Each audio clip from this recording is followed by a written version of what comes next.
எவ்விதம் தன் மனோராஜ்யத்தில் யாரோ ஒரு சத்ருவினால், நம்மளுடைய மனோராஜ்யம்ங்கிறது நம்மளுடைய கனவு. அதுல நமக்கு ஒரு எதிரி இருக்கிறான். சத்ருனா எதிரி. அவனால நம்ம கட்டப்பட்டு, நம்ம அவனால் அடிக்கப்பட்டவனாகவும் அவனால் பயமுறுத்தப்பட்டவனாகவும் இருந்தோம் என்றால், அப்படிப்பட்ட ஒரு வாசனையில நம்ம ஒரு கனவு இருக்குது, கனவுல நம்ம வாழ்ந்துட்டு இருக்கோம் அப்படின்னா, அதுல இருந்து நம்ம எப்படி விடுபடுவது? உண்மையாலுமே நம்ம ஒரு எதிரியினால, ஒரு கயிறுனால கட்டப்பட்டு அடிக்கப்பட்டு நம்ம பயமுறுத்தப்பட்டு இருந்தா அதுல இருந்து வெளிவர முடியும். நம்ம கனவுக்குள்ள, நம் மனதுக்குள்ள நம்ம எங்கேயோ நமக்கு ஒரு எதிரி இருப்பதாகவும், அந்த எதிரி நம்மை கட்டி வைத்து நமக்குள்ள பயமுறுத்துவதாகவும் இருந்தால் இதுல இருந்து எப்படி விடுபடுவது? அதான் உதாரணமா சொல்றாரு.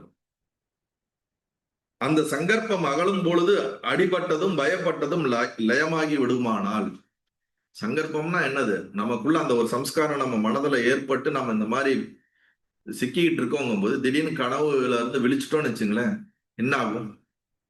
அங்க அந்த எதிரியும் இருக்க மாட்டான், நம்ம கட்டப்படவும் கிடையாது, நமக்கு பயம் கொடுத்துனது நடக்கல. ஆனா முழிச்சதுக்கு அப்புறம் ஒரு ரிலாக்ஸேஷன் வருது. ஆஹா, நம்ம தப்பிச்சிட்டோம் போல இருக்கு. ஒரு சிங்கம் கனவுல துரத்தி நம்ம முழிச்ச உடனே சிங்கம் இல்ல போல இருக்கு. கனவுல யாரோ நம்மளை கட்டி வச்சு நம்மளை கொல்ல போறாங்கன்னு கத்தி எடுத்து வச்சுட்டு உங்களை டேய் அப்படின்னு மிரட்டும் போது திடீர்னு முழிப்பு வந்துடுச்சுன்னா, ஓ இது கனவு தானா, நம்ம இதாயிட்டோமே, இப்ப நல்ல வேலை தப்பிச்சிட்டோம், ஒரு ரிலாக்ஸேஷன் வருவது போல இங்க அதான் சொல்றாரு. இந்த சங்கல்பமானது நம்ம மனதினால் உருவாக்கப்பட்டிருக்க பல சங்கல்பத்தினால், நம் மனதினால் கற்பனை செய்யப்பட்ட ஒரு எதிரி நம்மை கட்டி போட்டு நம்மை அடித்து நம்மை பயன்படுத்தி இருக்கிறது உண்மையாலுமே கிடையாது. நம் மனதினால் உருவாக்கப்பட்டது ஒன்றா இருந்தா, அந்த மனம் உருவாக்கிய அந்த சங்கல்பத்தை நாம் அகற்றினாலே, அதை நீக்கினாலே போதும், நாம் இந்த பிரச்சனையில இருந்து என்ன ஆயிடுவோம், விடுபட்டுடுவோம்.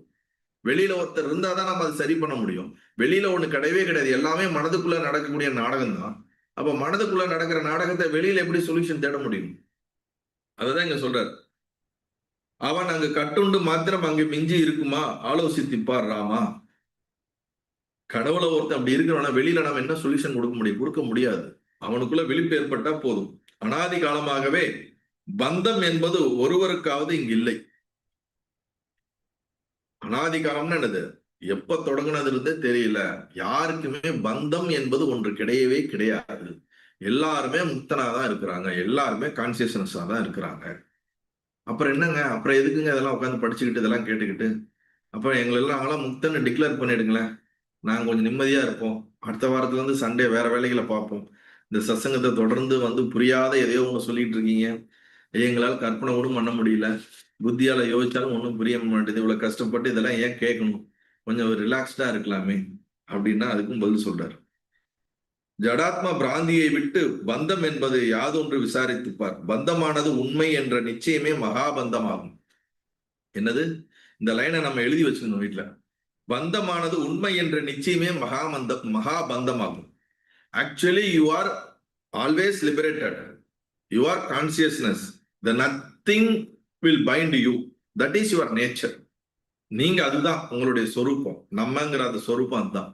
ஆனால் நம்மளே என்ன பண்றோமா, பந்தத்தை நம்மளே கற்பனை பண்ணி உருவாக்கி அந்த பந்தப்பட்டு அதில் மாட்டிக்கொண்டு இருக்கிறோம். உண்மையில நம்ம மாட்ட முடியாத ஒண்ணாக இருந்தாலும் இந்த மனதினால என்ன பண்றோம், பந்தம் நம்மளே உருவாக்கிக்கிறோம். பந்தம் என்பது உண்மை என்று.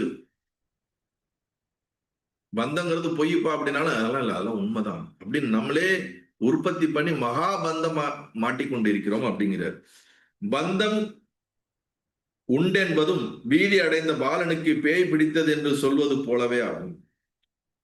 அட்டாச்மெண்ட் இஸ் ரியல் அப்படிங்கிறது ஏதோ ஒரு சின்ன பையன் திடீர்னு எதையோ ஒண்ணு பார்த்து ஒரு பயம் வந்துருச்சு, அவனுக்கு பீதி அடைஞ்சிட்டான்.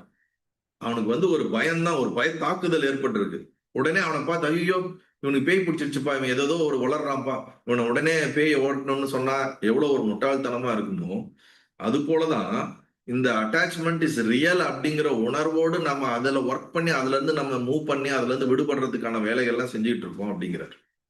இது வரைக்கும் அவர் சொன்னதுக்கு நேர் எதிருன்னு சொல்ல முடியாது. அது ரொம்ப அப்சல்யூட் ட்ரூத்தா, நேக்கட் ட்ரூத்தா இங்க எக்ஸ்பிளைன் பண்றாரு. புத்திமானாக இருந்தும் எதுவரையில் இந்த பந்தம் உண்மை என்று பிராந்தியை ஒருவன் விடாமல் இருக்கின்றானோ அதுவரையில் அவன் எவ்வளவுதான் மகா பிரயத்தனங்கள் செய்தாலும் ஒருபொழுதும் பந்தத்திலிருந்து விடுபட மாட்டார்கள்.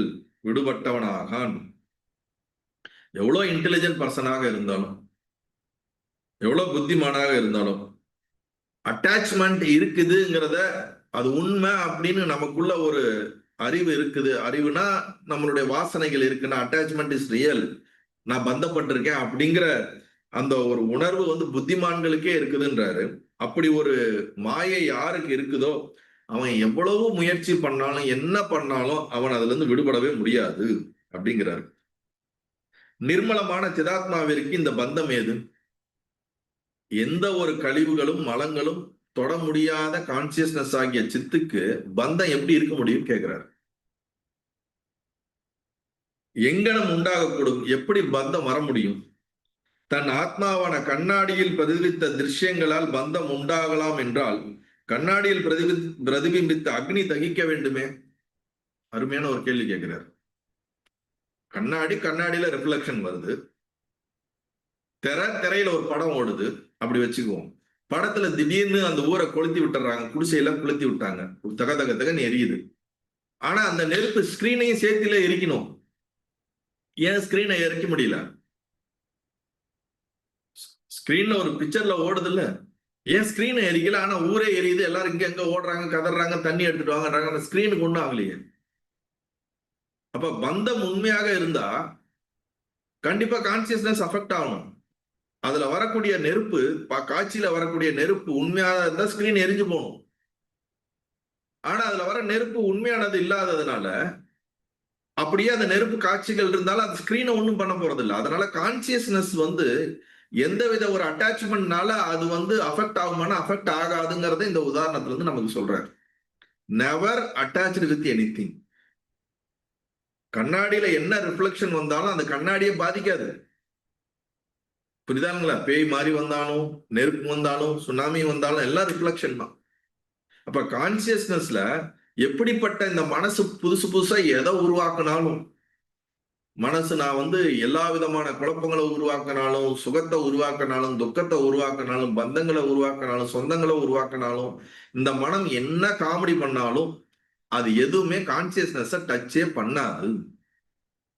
It is conscious is unaffected by the reflection. ஆனா இந்த மனம் அப்படின்னு ஒண்ணு இருக்குது, இயங்குதுனாலே அது இது கான்சியஸ்னஸ் இல்லாம இயங்க முடியாது.